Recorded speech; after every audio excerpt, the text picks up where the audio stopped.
Okay, so last week I made a video talking about where I was in my practice and random stuff. I will talk about what I'm gonna do for June. Yeah, what I'm gonna do for June. And about this book, when was it? 2 days ago? 2 days ago.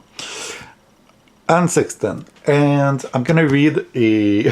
I want to start with this because if it's terrible, I'm gonna cut it out of this video. But I want to read the first poem. Okay, so she's a poet, right? She's. I don't know. I didn't know really who she was. The cover feels like. The cover feels like these Blue Bones kind of cards. Anyway, that's not the point. I didn't know really who she was. Yes, it's just that I found this book that is a complete collection of her poems. And I do enjoy poetry. I love poetry. I do enjoy poetry whenever, but every year I find myself, every summer or spring or summer, I stumbled upon a big collection book I've read. The first time it happened, it was with the complete collection of Jim Morrison. And then I started this tradition to get a big book. I've read Sylvia Plath. I've read what's her name? Susan Gluck. Though it didn't work so well. It wasn't the right time. It wasn't the right time for Miss Gluck.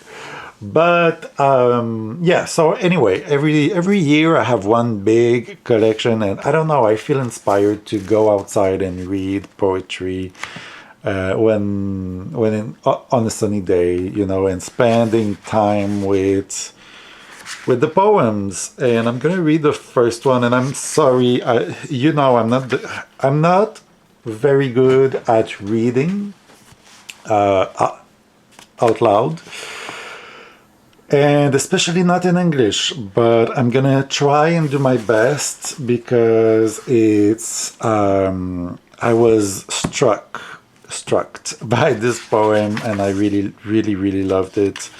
So I'm gonna read it. Okay, it's called You, Dr. Martin. You, Dr. Martin, walk breakfast to madness. Late August, I speed through the antiseptic tunnel where the moving dead still talk of pushing their bones against the trust of cure. And I am queen of this summer hotel or the laughing bee on a stalk of death. The stand is broken lines, and wait while they unlock the door and count us at the frozen gates of dinner. The shibboleth is spoken, and we move to gravy in our mock of smiles. We chew in rows, our plates scratch and whine like chalk in school. There are no knives for cutting our throat. I make moccasins all morning. At first my hands kept empty, unraveled for the lives they used to work. Now I learn to take them back, each angry fingers that demand I mend what another will break tomorrow. Of course I love you. You lean above the plastic sky, god of our block, prince of all the foxes. The breaking crowns are new that Jack wore. Your third eye moves among us and lights the separate boxes where we sleep or cry. What large children we are here. All over I grow must tall in the best word. Your business is people. You call at the madhouse, an auricular eye in our nest. Out in the hall, the intercom pages you. You twist in the pull of the fox children who fall, like floods of life in frost. And we are magic, talking to itself, noisy and alone. I am queen of all my sins forgotten. Am I still lost? Once I was beautiful, now I am myself, counting this row and that row of moccasins waiting on the silent shelf. I love this so much. I've been reading this one poem all day. Like, I've read it 4 times now. Oh my god, it moves me so much. It's so great. I'm so happy I have found this book by chance. I stumbled upon it. Well, I mean, it was in the bookstore. I purchased it, but I wasn't looking for it. I was just looking for nice poetry, and I found that book, and oh my god, I'm so enchanted. And I'm so moved by this one poem alone. So yeah, that's what I'm gonna do this month. I'm gonna read some poetry. But okay, I'm gonna talk about the books I plan to read, and also the decks I plan to use. So this book, The Complete Poems of Anne Sexton, for sure.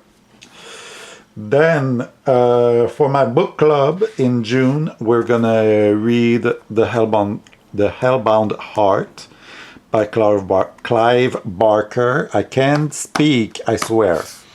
The Hellbound Heart, that inspired the movie Hellraiser. And it's a very short book. I've read it. I've read it many, many times already, but I put it up for my book club, and we're gonna read it in June, and then we're gonna make a live podcast by the end of June. I don't remember the exact date, but by the end of June. It's in French. If you understand French, please show up to my other channel. If not, I'm gonna come back here and tell you what I thought of this book. Well, I can tell you already that I love it, but I'm gonna go in details in a monthly wrap-up or something. I'm gonna come back to this book. I want to read... okay, I'm gonna read this here. I forgot to mention that I've read those books. I'm gonna read this one, Strange Buildings by Uketsu. I have a friend, well, this is my friend's book. I borrowed from her the first 2 books in this, not series, it's not a series, every books are, can be read independently, but it's Strange Pictures, the first one, and then Strange Houses. Okay, so it's mystery, it's weird, it's a little bit creepy. I mean, it's creepy. I mean, I feel like I would have appreciated this much more if I was like a teenager. It feels a good, smart, creepy book for teenagers. I feel, as an adult, I feel like the author take you by the hand way too much. He over-explain everything. But in all books, the thing with every one of these books is that you have either house plans or, I don't know how you call it, blueprints, plans? I don't know how you call these. In English, but anyway, you have either those, you have pictures, you have drawings, and weird things are to be discovered in those images. So yeah, it's fun, it's light. You're gonna read one of these in just a few hours. Like, it's one sitting readings. Those are one sitting readings. You're gonna go through it very quickly, because it is entertaining and kind of catching, like it catch your attention, but also because it's very short, but also the images fills a lot of the book, so fills a lot of the pages, so there's that. So it was fun. It's fun. It is fun. But if I was a teenager, I would have enjoyed this much, much more. Yeah, I just feel like he over explained everything. And also, it's kind of makes it easy. Like, for example, in Strange, this is Strange Buildings, in Strange Houses, the whole book starts with these blueprints of a house. I think it's blueprints, you say in English? These thing. And then the main character find out that there is a very small room, very small, very, very small room. And he's talking about this to another character, and the other character is like, oh, yeah, so a child could go there and then kill someone in the bathroom. And I'm like, we're not investigating a murder. We're just looking at blueprints. Like, there's no body found. There's no one death was. No one vanished. No, we're not even investigating anything. We're just looking at blueprint. And I was like, okay, you jumped the gun quite fast here. Like, oh yeah, someone could go there and kill people. And yeah, well, anyway, it's make it easy. That's why I say that it would be a good book series for teenagers who wants to be creeped out a little bit. The images are creepy sometimes, and but as an adult, as a seasoned reader, it's not. I mean, it's cool, it's fun, it's engaging, but it's not memorable really. What I hope is going to be, should I talk about this? Well, I'm gonna start with this. This is very cheesy, and I know it's self-help. It's a self-help book, but I don't think I've talked about this on this channel yet. But anyway, my mantra for the year is I love myself completely. And the reason why it's because I did the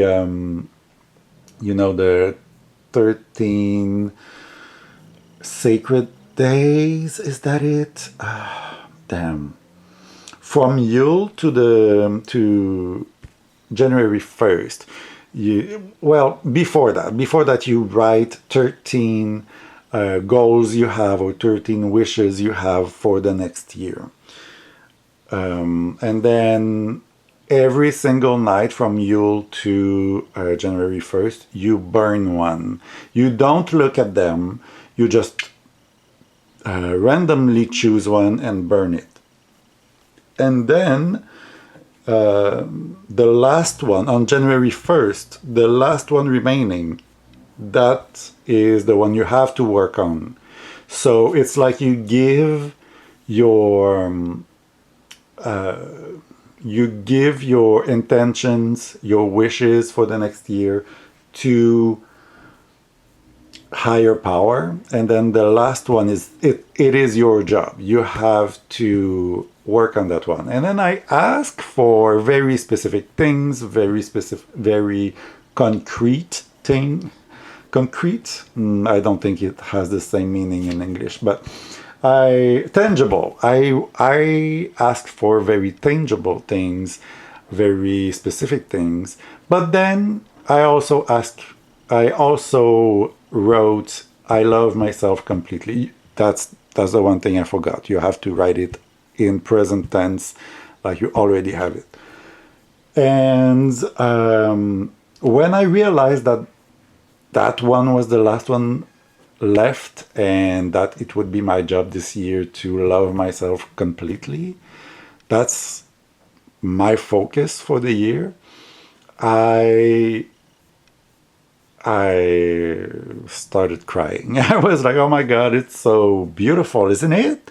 Like, it could have been, I'm not gonna say what the other things were, but it could have been like a new car. I didn't ask for a car, but it could have been a car, it could have been this, it could have been that.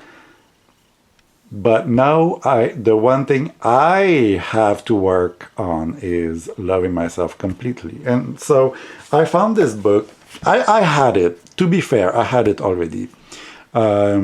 I kind of make fun of this author, and it's really cheesy. It's really cheesy, but I want to read this. So it's Love Yourself and Life Will Follow. This is a very poor translation. And you know, it's very cheesy. It split it in three parts.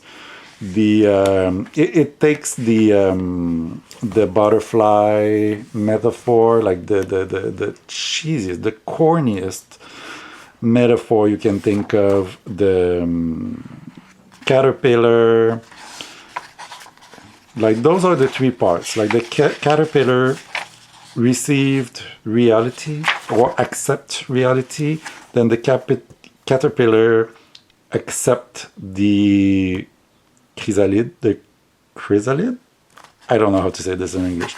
And then the third part, the caterpillar morph into the butterfly. You know, it's very corny, but just because, well, I had it already, and just because the title reflects what I'm working on this year, I thought, yeah, I should read it. I should read it.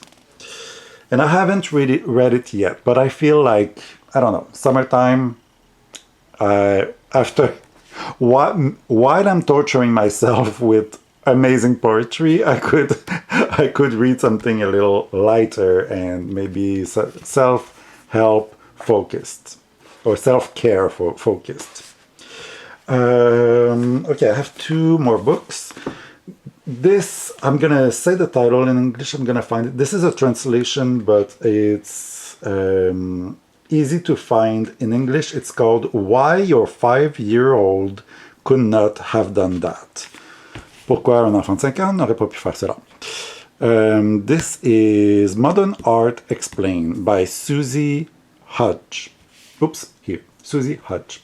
So it's 100 art pieces, including this La Fontaine by Marcel Duchamp.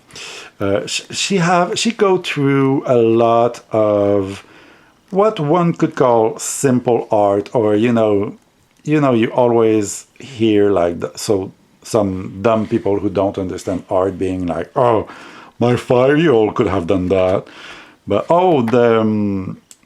the Campbell's Soup by Andy Warhol. Oh, that's cool. And it starts, the very first one, it starts with the the lobster fawn by Dali, and it ends. The very last one is I don't know if she was French Canadian, but it is in Canada. It's in Gatineau. The Mother by Louise Bourgeois. Well, Maman by Louise Bourgeois. And so for every single one of those, the author explained there is a little box here with a question mark, and it literally answered the question why a 5-year-old couldn't have done that. And it's all, well, I mean, if you're watching this, you're a smart person, I know, and you know that art is about intention and how a piece is put together, and also how you receive it as the public, right? But I just love, well, there's full of information about every single pieces, but also I just love how she makes it easy to understand, but also easier to explain. Because whenever I meet one of those people who's like, oh, my 5-year-old could have done that, I know they're wrong. I know there is a lot about intention and art, and art, but I just don't know how to explain it. That's the thing. Like I know, but I just don't know how to verbalize it, how to explain it to people. And she does a very good job to, just explain it. And it's so interesting. I don't I don't think I have started to read it, but I don't think I'm gonna read it like cover to cover. I'm gonna That's the kind of books where you just pick one once in a while, and then you learn about the Canzetto Spaziale Attesa by Lucio Fontana. Anyway, very, very interesting book. I'm very glad I have this. And the last one I have, I'm not going to spend too much time because you know what this is. It's Yesteryear. So, a friend of mine, Marlene, not to name drop anyone, but she read this, and she got me curious. Actually, she's not the only one, right? There's plenty of people who have read this book, but it's while I was talking to her that I was like, yeah, you know what? I'm kind of curious. I don't know if so. It's Yesteryear by Carol Claire Burke, and yeah, so it's a trad wife going, well, I don't know if I should say that because maybe it's a spoiler. I don't know, but anyway, things happen to her, and I'm very curious because on paper, like before reading it, I feel like it's very similar in concept as Kindred by Octavia E. Butler. So I'm curious. I'm curious to see how those books are different from one another, if they are. And apparently, it's really attention grabbing. Like it's the kind of book you start and you want to finish because you want to know where it's going. So I'm very curious, and I know a lot of people were disappointed, but I hope it's more than just a funky concept. I hope the author she have to have something to say with this book, right? Right? So we'll see. We'll see how it goes. But I'm gonna read this month. Okay, now about the decks. So last video I said that I bought 5 decks for my birthday month. And yes, I'm gonna talk about them. The first one, well, you know this already, but I bought the Blue Bones. These Blue Bones. An Oracle. So I feel like I've talked about this already. It feels so good, this cardstock, the Echo Herbage cardstock feels so good in hand. And I still do the same. So what I do is I shuffle it, I pick 3 cards, every time 3 cards. Like it's not, I don't know, for now this is how I'm called to work with this Oracle. So 3 cards, I try to align the cards because it is full of straight lines. So I try to align the cards. Sometimes I go about it instinctively. Like it feels like this is the way it should be. Or sometimes this would be the way, and then with the images and then the words, it feels. This is already interesting. Like this flower coming back here, and we have the sacred ephemeral, the kiss. So and especially like I said, this is a very urban deck, and so. And it's heavy with melancholia. It really is heavy with melancholia. So it's like, remember this, whatever is secret is ephemeral too, and this kiss, this passionate, this good moment you're going through will come to an end too. So it's very sad. And anyway, I love it. This one deck, I really do. It's not the one I use the most, and I don't think I would be using in, when I'm not in a good mood, because I don't think this would uplift me in any way. But we never know. We never know, right? So this one I like a lot. I'm not gonna talk about. Well, I'm still working a lot with the Sylvan Oracle and the Goblins and Gardens Tarot. Love them both. This is where I am at the moment. This is not a video about that. I bought 2 mass market decks, and I thought, the thing is, I think they're going to be summer decks. Like, it feels like really hot,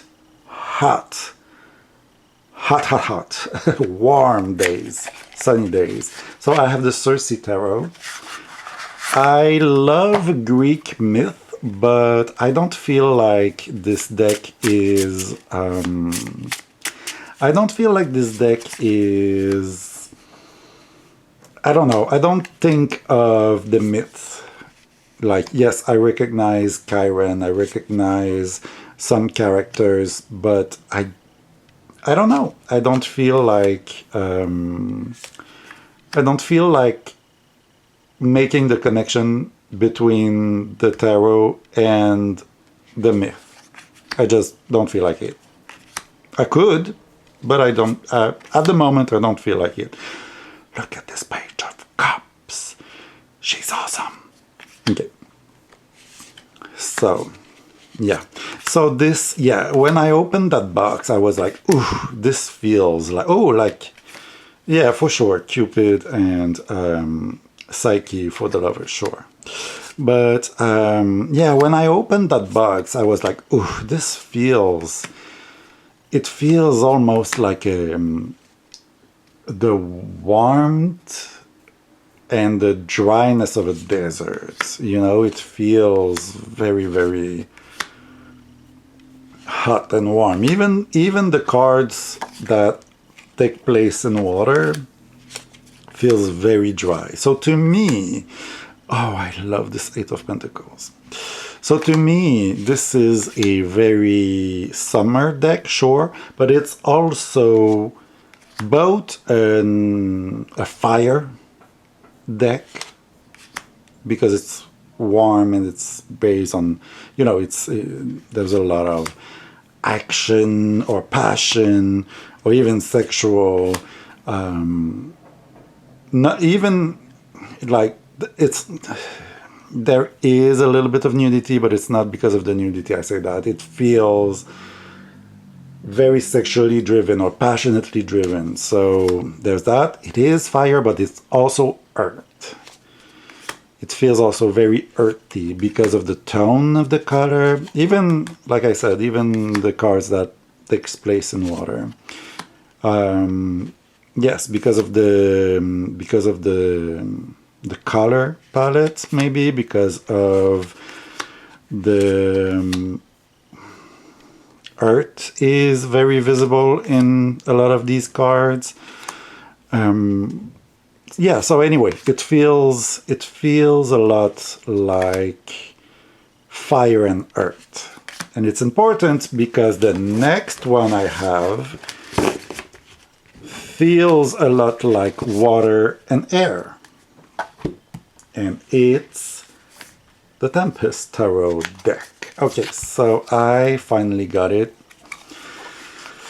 If you know me and the mermaids, we have a history. One of my very first video on this channel was titled Mermaids Are Glenn Close and I'm a Very Sad Michael Douglas. I don't know if you feel the same, but whenever I have a mermaid deck, I cannot mix it up with anything else. It just wants to be with me and me alone. And so it's so weird. It's so weird because I tried. Oh my God, I love this card. I'm going to go back to it. feel like this could be a very beautiful complementary with this one, right? With the Cersei, because it's exactly the opposite. It's watery and also very airy. It's of course it's water because there's a lot of mermaid. It takes place. Yes, it takes place at sea. Yeah, so it takes place at sea. There's mermaids, there's sea creatures, there's pirates. So, yeah, water. But also, it's very airy. Since, I don't know if you've been on a boat, but it's very windy on a boat. And also because of, well, I just want to, I try to explain something here. Okay, because of, there's a lot of white space on the cards, so it feels very airy. And so, yeah, it feels both water and air, as opposed to earth and fire. And so I would think, one would think that they could work well together. I don't know. I didn't really try. I just tried playing with them. Didn't really work. But we'll see. We'll see how it works in the future. I love this Knight of Cups because it shows, like, we see, I don't know, I feel like the Knight of Cups is seen or perceived as this player, but I love the way we see this. He has two cups. He has one for you. He wants to please you, and he doesn't look like a predator or a hunter or a boy toy. He looks very naive, actually. And, I think every single cards, and of course every single court cards, could and should be seen in many different angles, many different ways. But I just really like to see this naive looking man here. He doesn't look like, I don't know, like a player. I just enjoy seeing different things, right? Oops, this is the back. And even the backs are complementary. Like, you have this circle, this element right in the middle, and then here you have nothing in the middle, but it's surrounded by something. Anyway, yeah, I'm gonna try. Maybe I should do something here right now. Should we? Let's have some fun. Okay. Here, how does it look? Good. And then here. It's just for fun, right? Okay, what does it look like? Oof. It's already a lot, but I don't know. I don't feel communication between the two.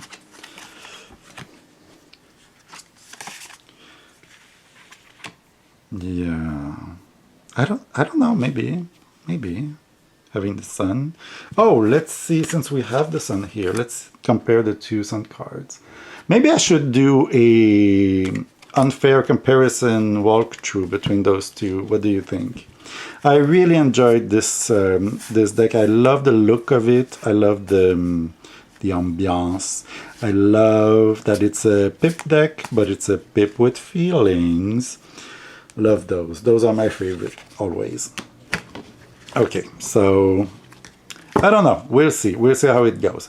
But I did purchase, I mean, I wanted this one. This is the one I wanted. And then I was like, yeah, but it feels like it could be, I could use another deck to go with it and maybe try to, how can I say this, complete it. And I don't know. I thought I would try this Cersei Tarot. I was very curious about. And unlike a deck like the Mythic Tarot, I used to have the Mythic Tarot, and in the Mythic Tarot, the myths are very super important. Like it does feel like they match the energy of the tarot card, right?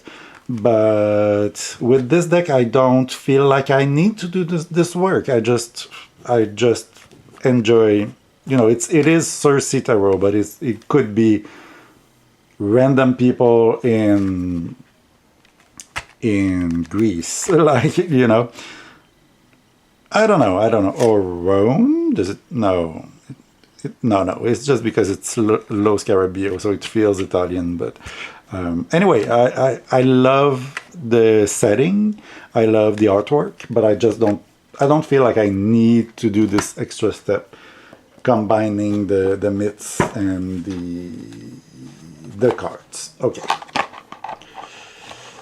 Also, those bags are so cool. So cool. I love them.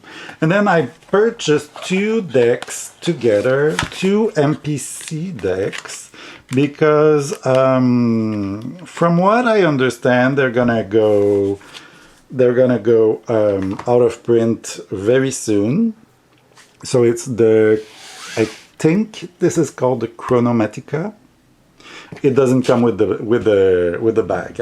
I just don't have a bag for it, so this is what I took for now. So I think this is called the Chronomatica, and in this this bag here, I have the other one that doesn't have a deck, that doesn't have a box. It's the Velvet Heart Tarot, I think. So I'm gonna start with this one. So this Velvet Heart, when I saw it, I really wanted it because it feels very different than anything I have. It's very girly, it's very pink, and it's very girly. And it's girly in a way that, it's not. It does feel like the divine feminine, but in a glamorous way. And we don't see this a lot, I think. We see this, the witch archetype, the woman very close to the earth, the crone, I don't know how to say it in other words, but this cliche of woman without a bra, which is fine. It's powerful. It's a very powerful archetype, but I wanted something to, well,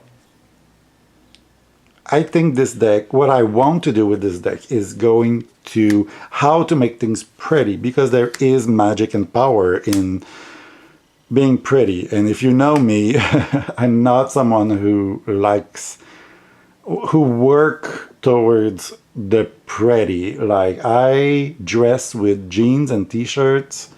Like, I can get dressed in the dark, pulling stuff, and everything goes together, or nothing goes together, as you, whatever your opinion on it is. Like, I don't have a sense of fashion. I don't have a sense. I don't really have patience for,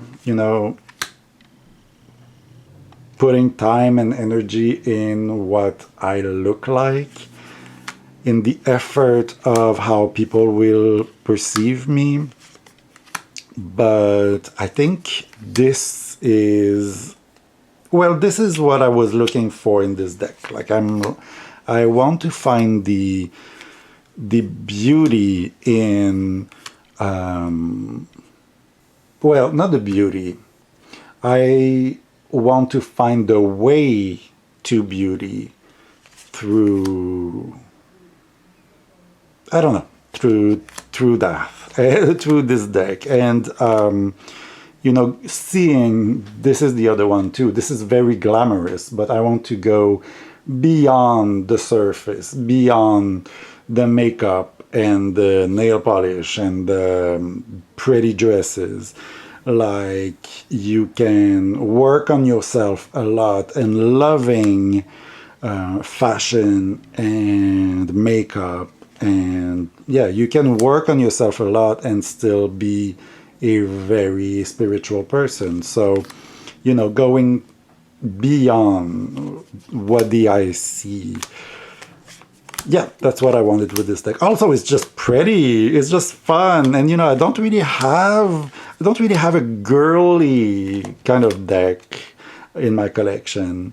So I was thinking, well, I have to find ways. Okay, this might be the topic of another video. I want to find ways to, well, I want to find decks to pair with this one, or find ways to work with this one, because I really enjoy it. It's beautiful. It's really beautiful. The only pet peeve I have is that she chose coins as pentacles and cups for cups, and so because it's cursive, because the cards are small, it's cursive font, it's small, and it's white on pink, pale pink. It's kind of hard to make the distinction between the C for coins, C cups, you know. Yeah. By the way, cups are roses. Wands are... Okay, cups are roses. Coins are pearls, like this. You have wands is disco balls, and swords are crystals here. So, but what I like, she did the exact same thing that the creator of the Goblins and Garden did. She kept the original name for the suit. So yes, swords are crystal in the imagery, but it still says Ten of Swords. And I really like it. It makes it so much more easy to read with it. Yes, so this is something I really appreciate. And just because I have it at hand, I want to show you. I love these guys. They're so funny. They make me smile all the time. But swords are succulent, if I remember correctly. Wands are flowers, I think. Coins are fruits or vegetables. Swords, I said it, it's succulent. I said coins, and then cups are flowers.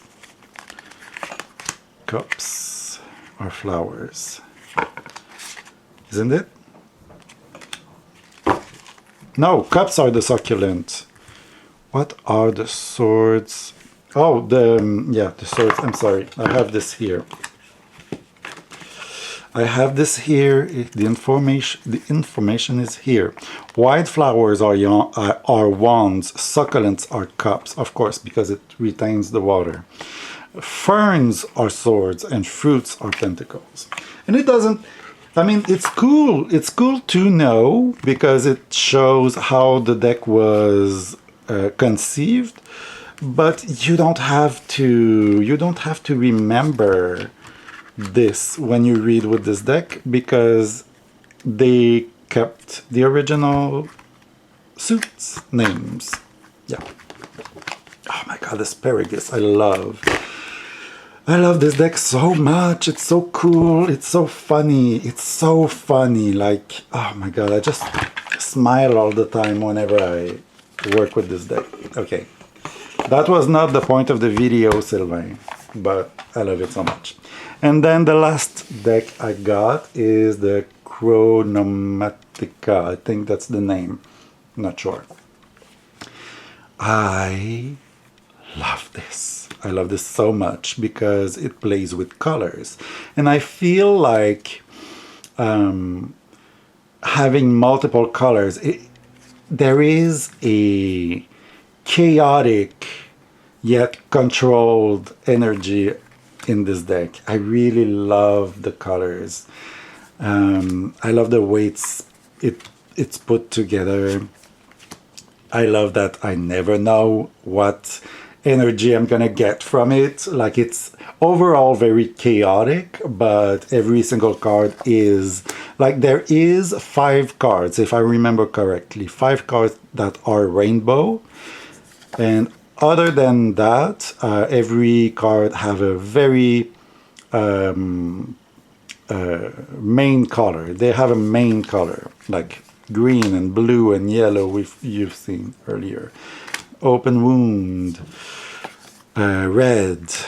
And so, yeah, it's very cool. So to compare it to, because, well, I don't know if I should talk about this, but anyway, this deck, I feel like using only one card. It has so much energy. It's so not aggressive, imposing. It has one energy that is imposing. And so in that way, it's very different to these Blue Bones, which is very soothing, soothing melancholia,